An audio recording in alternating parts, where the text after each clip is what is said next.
This video is a continuation of testing the chemicals in one of our endless pools.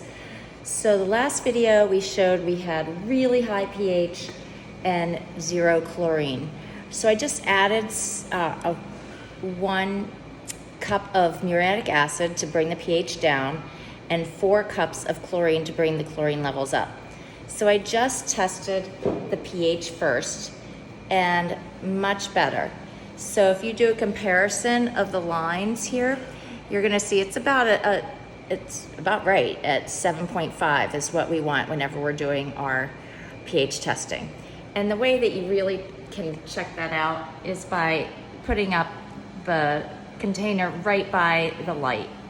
And that's gonna give you a much better telling of the tested water versus just somewhere where there's not direct light. Okay, so we're now gonna do a testing of the chemicals that are for the chlorine levels and going deep down into the water, not just the surface. I'm gonna, oops, get that again. Poured too much out the first time. And here, just gonna take a look. We want that water to be at this little bumped in line. It's still a little high, so just carefully pouring some out. Gonna look at it again. Need just a tad bit more out just to match up. And there we go, that's at the line. So I wanna make sure that I dry my hands off before I add the powder for the chemicals. So the DPD powder, if it gets wet, it doesn't work. So even just the slightest bit on your hands to touch the scoop could really ruin the rest of the container of powder.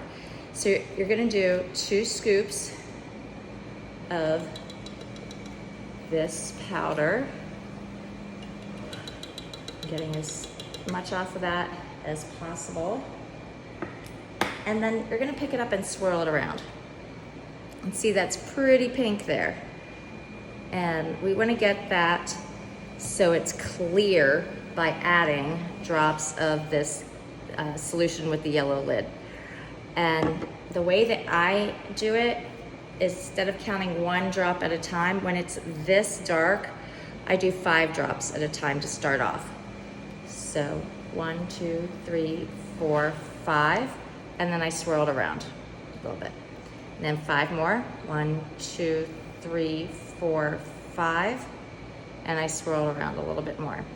And eventually you're gonna see it starting to change color. 3, 4, 5, and swirl it around. Now, you are supposed to add this with the bottle straight up and down. That's gonna make sure that you have even drops. And so we're still going, and you can start seeing that color lighten up. So that's 20 drops we've added. Here we go for 1, 2, 3, 4, 5, 25 drops. And it's almost there. And I'm gonna add 26, 27. And I'm gonna round it up, 28, 29, 30. So that is showing that we have 30 drops of the solution. You multiply that by 2. So that would be by 0.2, and you get 6. So our chlorine levels are at 6 right now. That's pretty high. However, I just added the chlorine bleach to the water. I'm not surprised. That's gonna dissipate over time, especially whenever we have a lot of people in the pool.